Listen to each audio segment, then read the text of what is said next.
Pedro, onde cê vai, eu também vou. Pedro, onde cê vai, eu também vou.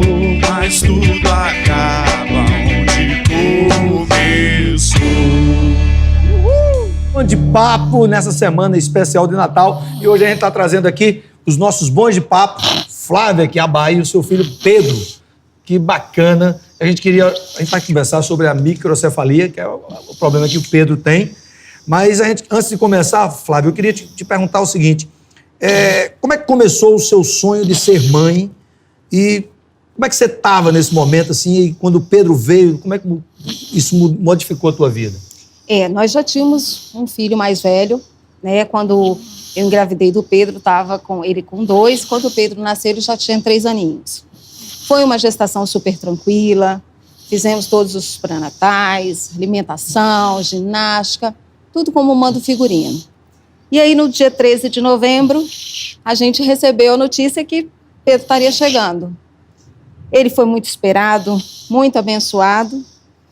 Nasceu, foi para o quarto, mas ele teve na alta uma intercorrência, que aí precisou voltar para fazer uma fototerapia, que é muito comum em crianças que nascem, que tem a icterícia. E aí que começou, mais ou menos, esse caminhar para a microcefalia. E naquela época não foi o vírus do Zika, como a gente está vendo hoje. Não tinha nada disso, né? Não, a microcefalia, ela pode acometer os bebês por algumas viroses, né? A toxoplasmose, a citomegalovirose, que foi o vírus que o Pedro adquiriu, o Zika hoje, né? E o que faz, né? A criança nasce com um perímetro cefálico menor. E com o tamanho menor, quanto menor o tamanhozinho da cabeça, maior o número de sequelas, né? Que essa criança vai ter. Então, foi aí que começou a nossa história. Mas assim, você só teve esse diagnóstico depois que o Pedro já tinha nascido. Sim. Hoje as mães já estão tendo na barriga, gestação. Né? Na gestação, né? E isso preocupa muitas mães que estão aí, inclusive abandonando seus filhos, né Flávia? Sim. A gente vê, o que me chamou a atenção, Rocine, até para estar falando um pouquinho sobre isso, sobre o nosso relato com o Pedro, mesmo não sendo o mesmo do Zika, foi essa preocupação. A incidência, começaram a aparecer. O que, por exemplo, durante um ano no Brasil, tinha casos de 300 crianças com microcefalia, isso no Brasil inteiro. Só de setembro para cá já foi diagnosticado 1.800 casos. É grave, é uma coisa muito grave. Então, assim, já desses nenéns que estão, a gente não está nem computando os que ainda vão nascer, né? Ou que ainda não tiveram um diagnóstico fechado. Então, em menos de 3 meses, isso dobrou, triplicou, e a cada dia que passa, esse número aumenta. Qual é a nossa preocupação? Diante de toda a mídia, de que a grávida tem todo esse cuidado, mas a microcefalia... Existem mães querendo fazer aborto, né? E foi uma das preocupações suas quando entrou em contato com o nosso programa. Sim. E a gente imediatamente convidou você, veio o seu marido estar aqui também, junto com a gente. O que nos deixou muito angustiado é por conta disso, né? Algumas mães escondendo seus filhos, outras pensando no aborto, e já teve 2 casos essa semana no Recife de crianças abandonadas em casa-lar. Não vou ser hipócrita, Rocine, em falar que é tranquilo, que é fácil. Eu acho que quando a gente engravida, a gente imagina o quarto azul, o quarto rosa, que ele vai puxar o cabelo do pai, ele vai ser isso igual a mãe. Ninguém nos prepara para que aconteça o contrário, né?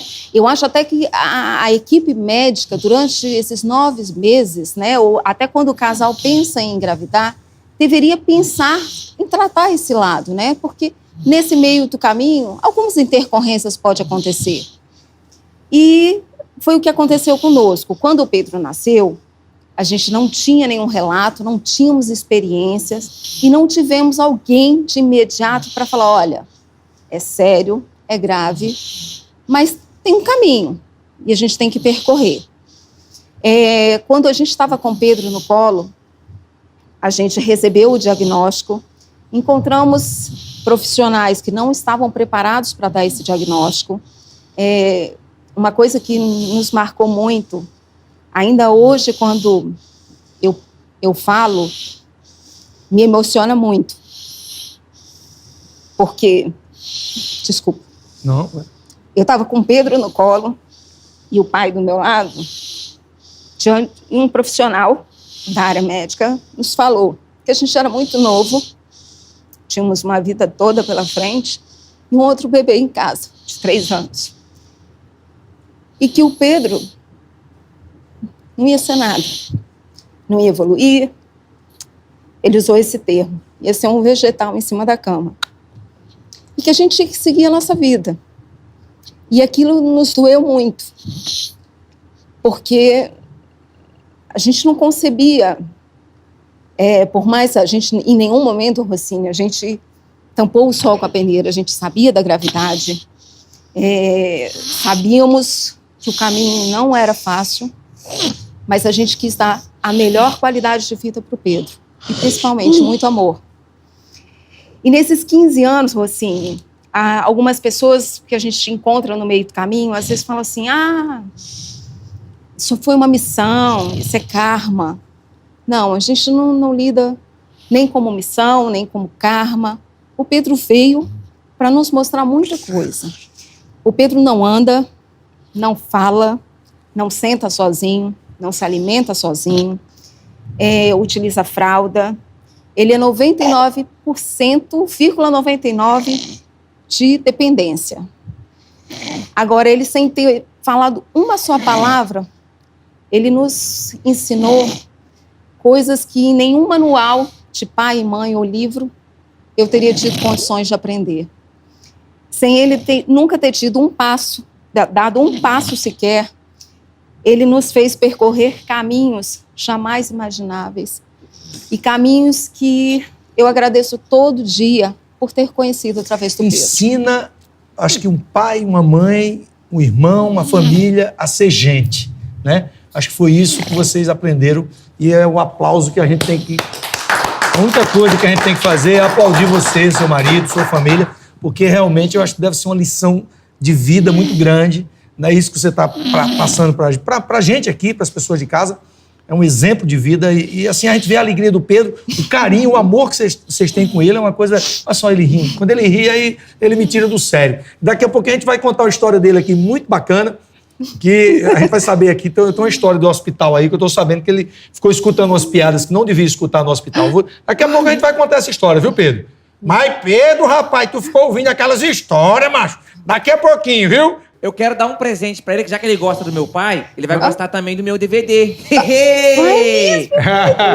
Não, tá, Pedrinho ganhou o DVD. Não tem piada, mas tem charadinha minha O Toinho, tio Gil e o Toinho aí, tá bom, Pedro? Depois legal, você vai ouvir aí as charadinhas do Toinho. Mandar um abraço pro meu amigo David Mota, lá da Serra, que tá assistindo a gente. A Verônica, de Vila Nova de Colares. Dayana e Victor, lá de Marcílio de Noronha. Fernanda e seus filhos de Vila Graúna, em Cariacica. Beijo grande. Feliz Natal pra vocês nessa semana maravilhosa. Vamos com banda Bom de Papo. Daqui a pouquinho a gente volta com mais Flávia Quiabá e o seu filho Pedro. Lindo, meu amigão Pedro. Daqui a pouquinho a gente volta. É o amor que mexe com minha cabeça e me deixa assim, que faz eu pensar em você e esquecer de mim, que faz eu entender que a vida é nada sem você.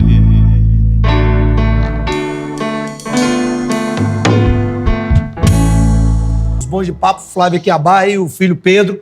A gente está falando aqui, acima de tudo, de amor, que é a palavra mais importante que existe na cabeça, no dicionário, em qualquer lugar que você possa encontrar. Qualquer tipo de palavra, para mim, a mais importante se chama amor.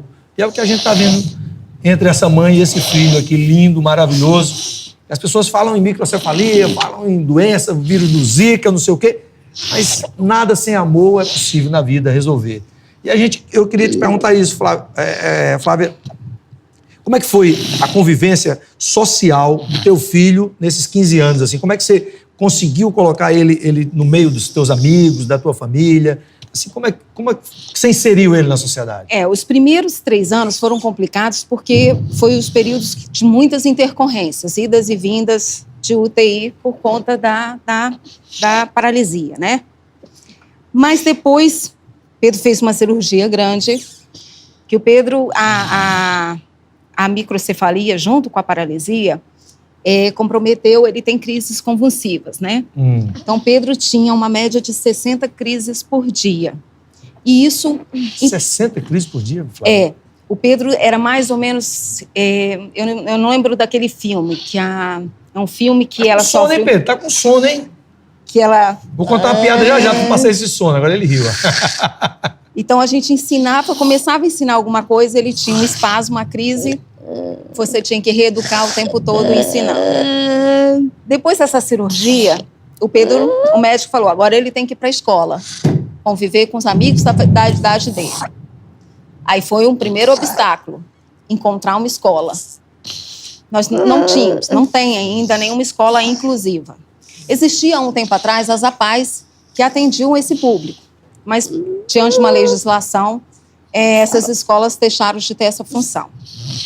Como eu sou da área pedagógica, e o Pedro, o irmão, estudava numa escola, a gente conversando com a diretora da escola, e nos prontificamos de levá-lo e tentar ajudar a escola a recebê-lo. Fomos para dentro da escola, o pai, como arquiteto, foi pontuando aonde poderia ter acessibilidade, eu na parte pedagógica tentando ajudar e os profissionais que atendiam o Pedro. Foi muito legal, o Pedro foi o primeiro aluno da escola e depois vieram mais 30 crianças. Bacana, hein? Cada um com a sua especificidade, com as suas limitações, mas com uma energia e uma vontade de aprender muito grande. Aí tivemos as dificuldades de acesso, de acessibilidade, até um simples passeio no calçadão, Rossini, não é fácil. Mas a gente vai.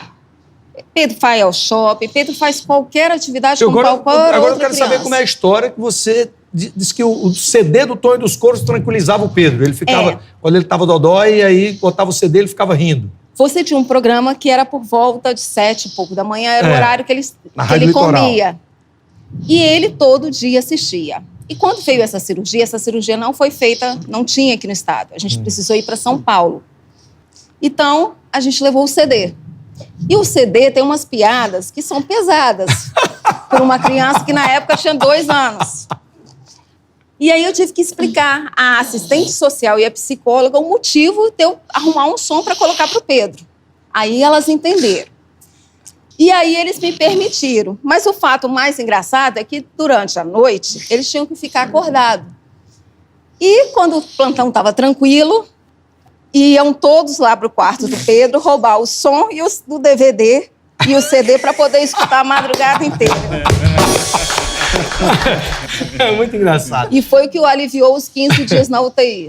Então, Pedro, já que você gosta tanto do Tonho, ele não tá aqui, mas ele mandou eu falar com você, viu? A cunha, Pedro, rapaz, eu queria dizer a tu, viu, Pedro, que você não pode ficar dodói não, cara. Você tem que ficar sempre feliz pra nós contar umas piadas juntos, viu? Você vai escutar as piadas do tipo... Vamos! Ele ri mesmo, cara. Que bacana, Pedrão. Um beijo pra você, viu, Pedro? Beijo pra você. Quando você arrumar uma namorada, me apresente ela, viu? Fala assim, vou não, tio. Depois você rouba minha namorada. Vou não. Eu apresento o DVD e o CD pra ela. Flávia, a gente tá muito feliz que você veio aqui. Então, eu queria que você olhasse naquela câmera e tranquilizasse as mães que estão em casa, deixasse uma mensagem para elas, para realmente pensar que Deus é maior do que qualquer coisa e que vai dar o alento para elas. O que eu gostaria de falar como mãe de uma criança com microcefalia é que tem lesões graves, medidas precisam ser tomadas para que esse mosquito não se alastre, tá? Só que a microcefalia é um diagnóstico, mas não é uma sentença de morte. E o Pedro aqui está aqui para nos ensinar que tem muita coisa para a gente aprender. Não é fácil, a gente precisa de apoios terapêuticos, apoio familiar, mas no final a gente tira ensinamentos assim muito grandes. Então, eu acho assim, só para acalentar essas mães que já estão com seus bebês no colo ou que já têm o seu diagnóstico fechado ainda na gestação, que elas não se desesperem, Dá tempo ao tempo, cada lesão é uma lesão. E hoje o Pedro está aqui para mostrar que tem muita coisa para a gente aprender. É um ser de uma luz, nos ensina muito mais do que a gente aprende. Então era só isso que eu queria deixar. Um beijo para Pedro, um beijo para Flávia. Feliz Obrigada. Natal para você e sua Obrigada. família. Viu? Dá um beijo desse cara aqui, meu amigo Pedro. Feliz Natal para todos vocês que estão em casa. A gente volta amanhã aqui no Bom de Papo. Muito obrigado. Essa semana toda é especial, a gente falando de coisas emocionais que realmente transformam a nossa vida, como o amor de Flávia pelo Pedro. Lindo. E a gente vai ficando por aqui. Amanhã a gente tá de volta. Vamos ali com banda Bom de Papo. Obrigado, Flávio. Obrigado, Toninho. Valeu, Obrigada, gente. eu que agradeço. Obrigado.